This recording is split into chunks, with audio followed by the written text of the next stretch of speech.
is blocking Epstein documents. No one in Congress is doing that. What we're doing here, Republicans are preventing Democrats from making a mockery of the Rules Committee process because we refuse to engage in their political charade. That is what is happening and nothing more.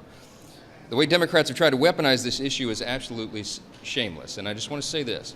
Democrats said nothing and did nothing, absolutely nothing, about bringing transparency for the entire 4 years of the Biden presidency. But now, all of a sudden, they want the American people to believe that they actually care. Their actions belie their words. We're in lockstep with President Trump and his administration on this issue. We are pushing for the release of all credible information to be released with regard to the Epstein matter. I would note also that there are real issues, legal issues, with the CANA resolution, with the Massey resolution.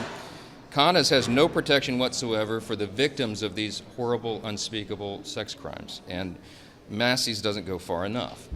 Additionally, the President has directed the Department of Justice to pursue the release of grand jury information, and that is happening as we speak. Every single one of us are for maximum transparency, and we'll use every power that we have to ensure that that's done.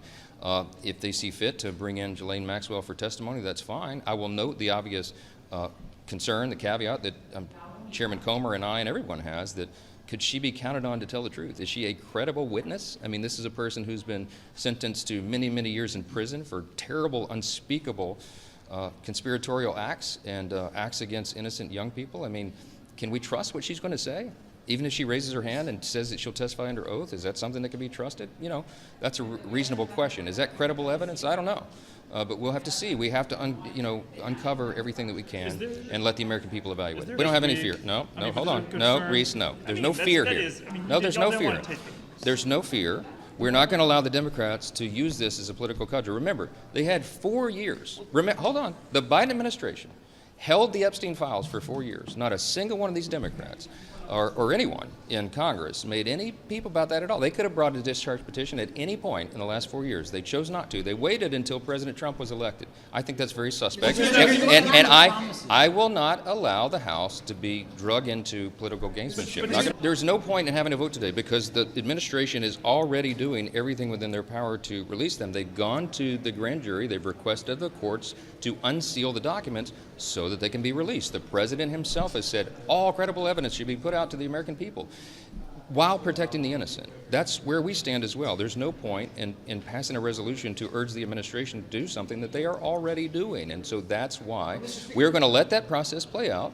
This is not out of fear in any way. What we're trying to do is maximize transparency and stand for the truth. Let me say this, very important. We want every single person who was involved in any way in the Epstein evils to be brought to swift justice. We want the full weight of the law to fall upon their head. And I will do everything within my power to make sure that is possible. That process is underway right now, and we'll see how it plays out. Are you using the phrase that there's no daylight between you and the White House? I'm the leader of the most important branch of government. In my view, it is Article 1. And if I see that Article 1 and our authority is being breached in any way, I'll act upon it. I'm a jealous guardian of our responsibility here, our constitutional authority, and that most important branch of government, and a government of, by, and for the people. But I will tell you this right now. When I say there's no daylight between me and the president, we talk about this privately. He's spoken about it publicly. I have as well. He's trying to achieve the same exact objective that we are, that every member of the House Republican Conference wants to achieve, and that is to let the American people decide. This information should have come out a long time ago. I've been an advocate of that. We all have. But that process is underway right now. Now, we've got to jealously guard that and protect it and make sure it's happening.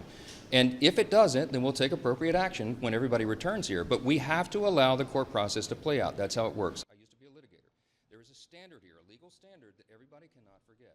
Jeffrey Epstein, can you rule out that he was connected in some way to any kind of intelligence, either foreign or domestic? I haven't seen any evidence or information that reflects that. If anything comes before me that changes that in any way, support the president's statement loud and clear. If any credible evidence comes forward, he wants the American people to see it.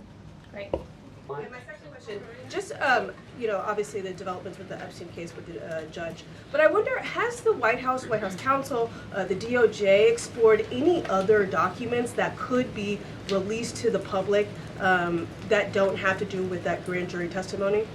To my knowledge, the Department of Justice has moved forward with the request to unseal that grand jury testimony, and as you know, they have also moved forward with interviewing Ms. Maxwell, which I believe will be taking place very soon.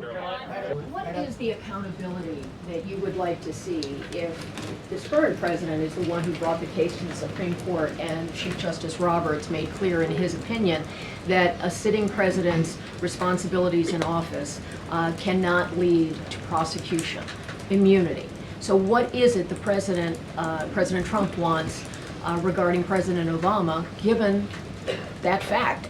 Look, the president has made it clear that he wanted these documents to be declassified. He wanted the American people to see the truth, and now he wants those who perpetuated these lies and this scandal to be held accountable. As for what accountability looks like, as the director said, it's in the Department of Justice's hands, and we trust them to move this ball forward. Well, you would agree Stephanie. President Obama cannot be charged based on that immunity. Again, I'll leave that to the Department of Justice. Stephanie.